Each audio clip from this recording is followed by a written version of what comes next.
An Egyptian Hornet by Algernon Blackwood. The word has an angry, malignant sound that brings the idea of attack vividly into the mind. There is a vicious sting about it somewhere. Even a foreigner, ignorant of the meaning, must feel it. A hornet is wicked. It darts and stabs. It pierces, aiming without provocation for the face and eyes. The name suggests a metallic droning of evil wings, fierce flight, and poisonous assault.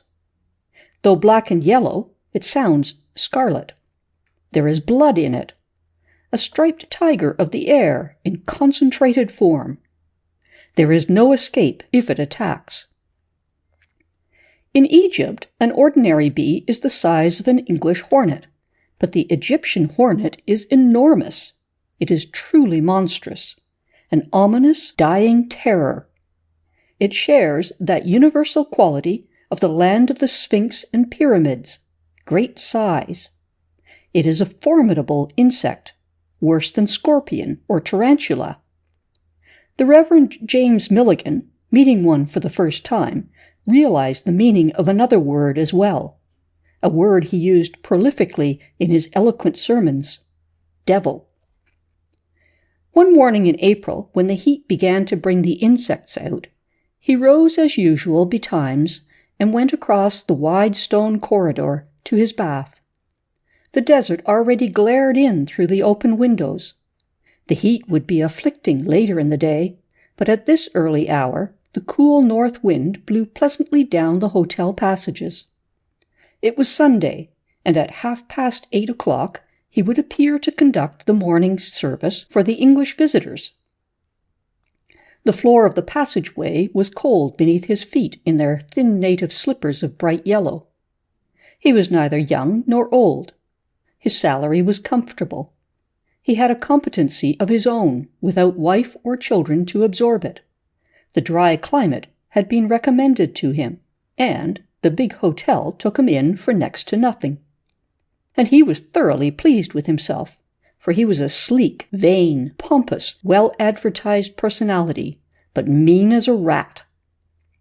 No worries of any kind were on his mind as, carrying sponge and towel, scented soap, and a bottle of Scrubb's ammonia, he traveled amiably across the deserted, shining corridor to the bathroom.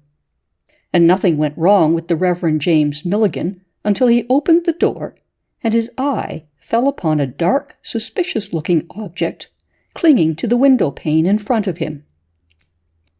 And even then, at first, he felt no anxiety or alarm, but merely a natural curiosity to know exactly what it was, this little clot of an odd-shaped, elongated thing that stuck there on the wooden framework, 6 feet before his aquiline nose. He went straight up to it to see, then stopped dead. His heart gave a distinct, unclerical leap. His lips formed themselves into unregenerate shape. He gasped, "Good God, what is it?" For something unholy, something wicked as a secret sin, stuck there before his eyes in the patch of blazing sunshine. He caught his breath. For a moment he was unable to move, as though the sight half fascinated him. Then, cautiously and very slowly, stealthily in fact, he withdrew towards the door he had just entered.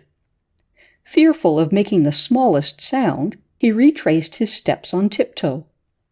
His yellow slippers shuffled. His dry sponge fell and bounded till it settled, rolling close beneath the horribly attractive object facing him. From the safety of the open door, with ample space for retreat behind him, he paused and stared. His entire being focused itself in his eyes. It was a hornet that he saw. It hung there, motionless and threatening, between him and the bathroom door. And at first he merely exclaimed, below his breath, "Good God, it's an Egyptian hornet!" Being a man with a reputation for decided action, however, he soon recovered himself. He was well schooled in self-control. When people left his church at the beginning of the sermon, No muscle of his face betrayed the wounded vanity and annoyance that burned deep in his heart. But a hornet sitting directly in his path was a very different matter. He realized in a flash that he was poorly clothed. In a word, that he was practically half naked. From a distance he examined this intrusion of the devil. It was calm and very still. It was wonderfully made, both before and behind. Its wings were folded upon its terrible body. Long, sinuous things, pointed like temptation, barbed as well, stuck out of it. There was poison and yet grace in its exquisite presentment. Its shiny black was beautiful, and the yellow stripes upon its sleek, curved abdomen were like the gleaming ornaments upon some feminine body of the seductive world he preached against. Almost he saw an abandoned dancer on the stage. And then, swiftly in his impressionable soul, the simile changed, and he saw instead more blunt and aggressive forms of destruction. The well-filled body, tapering to a horrid point, reminded him of those perfect engines of death that reduce hundreds to annihilation unawares. Torpedoes, shells, projectiles, crammed with secret, desolating powers. Its wings, its awful, quiet head, its delicate, slim waist, its stripes of brilliant saffron, all these seemed the concentrated prototype of abominations made cleverly by the brain of man, and beautifully painted to disguise their invisible freight of cruel death. "Bah!" he exclaimed, ashamed of his prolific imagination. "It's only a hornet, after all, an insect." And he contrived a hurried, careful plan. He aimed a towel at it, rolled up into a ball, but did not throw it. He might miss. He remembered that his ankles were unprotected. Instead, he paused again, examining the black and yellow object in safe retirement near the door, as one day he hoped to watch the world in leisurely retirement in the country. It did not move. It was fixed and terrible. It made no sound. Its wings were folded.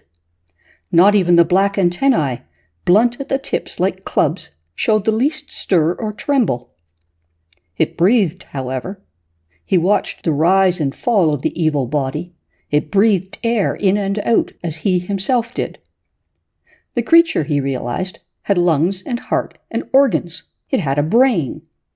Its mind was active all this time. It knew it was being watched. It merely waited. Any second, with a whiz of fury and with perfect accuracy of aim, it might dart at him and strike. If he threw the towel and missed, it certainly would. There were other occupants of the corridor, however, and a sound of steps approaching gave him the decision to act. He would lose his bath if he hesitated much longer. He felt ashamed of his timidity, though pusillanimity was the word thought selected, owing to the pulpit vocabulary it was his habit to prefer.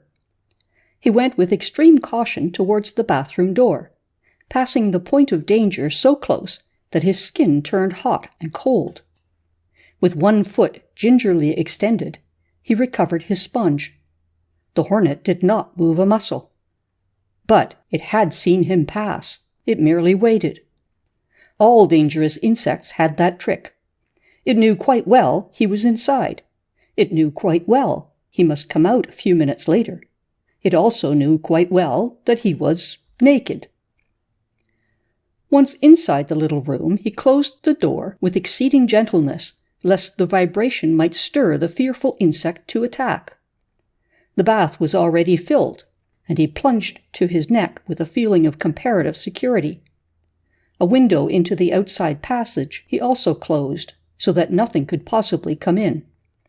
And steam soon charged the air and left its blurred deposit on the glass.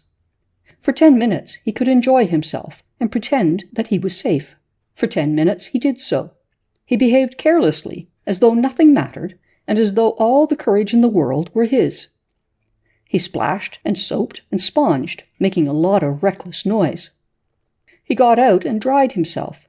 Slowly the steam subsided. The air grew clearer. He put on dressing gown and slippers. It was time to go out.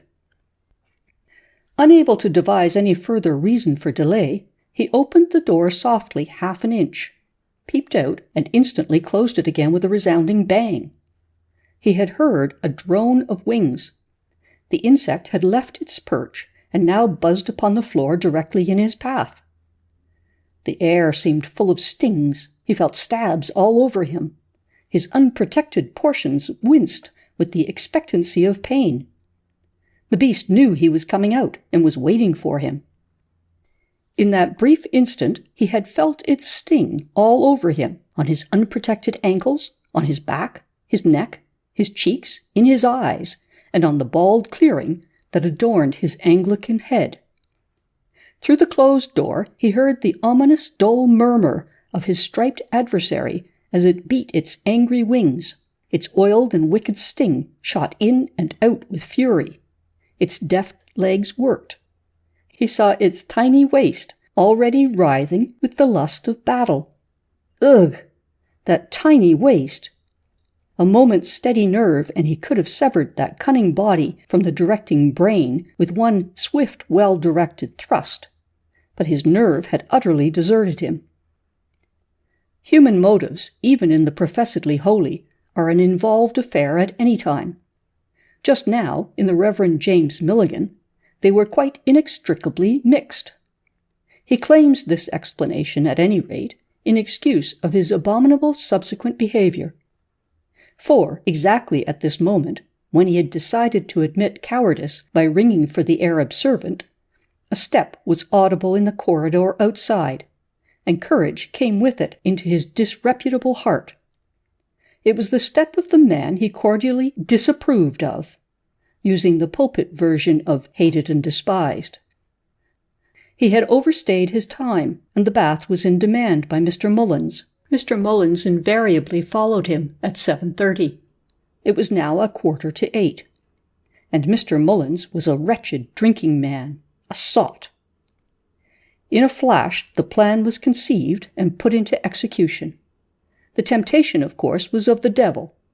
Mr. Milligan hid the motive from himself, pretending he hardly recognized it. The plan was what men call a dirty trick. It was also irresistibly seductive. He opened the door, stepped boldly, nose in the air, right over the hideous insect on the floor, and fairly pranced into the outer passage. The brief transit brought 100 horrible sensations: that the hornet would rise and sting his leg, that it would cling to his dressing-gown and stab his spine, that he would step upon it and die like Achilles, of a heel exposed. But with these, and conquering them, was one other stronger emotion that robbed the lesser terrors of their potency: that Mr. Mullins would run precisely the same risks 5 seconds later, unprepared. He heard the gloating insect buzz and scratch the oilcloth. But it was behind him. He was safe. "Good morning to you, Mr. Mullins," he observed with a gracious smile. "I trust I have not kept you waiting." "Mornin'," grunted Mullins sourly in reply, as he passed him with a distinctly hostile and contemptuous air. For Mullins, though depraved, perhaps, was an honest man, abhorring parsons and making no secret of his opinions, whence the bitter feeling. All men, except those very big ones who are supermen, have something astonishingly despicable in them. The despicable thing in Milligan came uppermost now. He fairly chuckled. He met the snub with a calm, forgiving smile, and continued his shambling gait with what dignity he could towards his bedroom opposite. Then he turned his head to see. His enemy would meet an infuriated hornet, an Egyptian hornet, and might not notice it. He might step on it. He might not. But he was bound to disturb it and rouse it to attack. The chances were enormously on the clerical side, and its sting meant death. "May God forgive me," ran subconsciously through his mind, and side by side with the repentant prayer ran also a recognition of the tempter's eternal skill. "I hope the devil it will sting him." It happened very quickly. The Reverend James Milligan lingered a moment by his door to watch. He saw Mullins, the disgusting Mullins, step blithely into the bathroom passage. He saw him pause, shrink back, and raise his arm to protect his face. He heard him swear out aloud, "What's the damned thing doing here? Have I really got him again?" And then he heard him laugh, a hearty, guffawing laugh of genuine relief. "It's real!" The moment of revulsion was overwhelming. It filled the churchly heart with anguish and bitter disappointment. For a space he hated the whole race of men. For the instant Mr. Mullins realized that the insect was not a fiery illusion of his disordered nerves, he went forward without the smallest hesitation. With his towel he knocked down the flying terror. Then he stooped. He gathered up the venomous thing his well-aimed blow had stricken so easily to the floor. He advanced with it, held at arm's length, to the window. He tossed it out carelessly. The Egyptian hornet flew away uninjured, and Mr. Mullins, the Mr. Mullins who drank, gave nothing to the church, attended no services, hated parsons, and proclaimed the fact with enthusiasm, this same detestable Mr. Mullins went to his unearned bath without a scratch. But first he saw his enemy standing in the doorway across the passage, watching him, and understood. That was the awful part of it. Mullins would make a story of it, and the story would go the round of the hotel. The Reverend James Milligan, however, proved that his reputation for self-control was not undeserved. He conducted morning service half an hour later with an expression of peace upon his handsome face. He conquered all outward sign of inward spiritual vexation. The wicked, he consoled himself, ever flourish like green bay trees. It was notorious that the righteous never have any luck at all. That was bad enough. But what was worse, and the Reverend James Mulligan remembered for very long, was the superior ease with which Mullins had relegated both himself and Hornet to the same level of comparative insignificance. Mullins ignored them both, which proved that he felt himself superior. Infinitely worse than the sting of any hornet in the world. He really was superior. End of An Egyptian Hornet.